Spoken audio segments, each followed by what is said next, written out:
Sometimes, as we face uncertainty and adversity, we tell ourselves that it's just a blip, that it will be over soon, that it can happen to anyone, anywhere.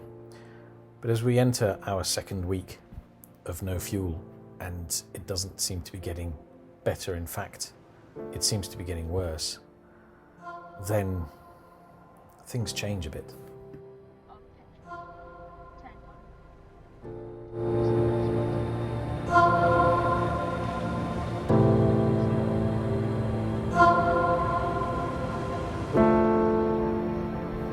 As we head into the Marks and Spencer's Go, or whatever it's called, in this little petrol station, with all its sandwiches unsold, all its meat unsold, fully stacked shelves, because nobody's buying anything, it all becomes a little bit too surreal to be true, that this can be happening in London in 2021.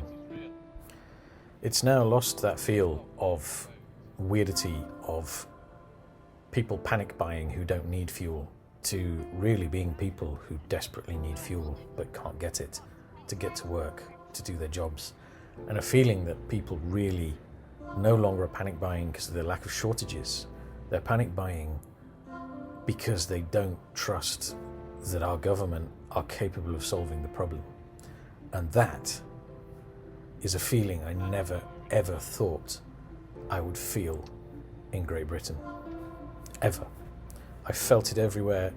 I've travelled the world, and people, when things like this happen, they've always said to me, "Isn't it amazing you live in England where this doesn't happen?"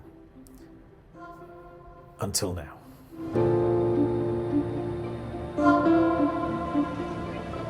Got like a good reaction. No fear.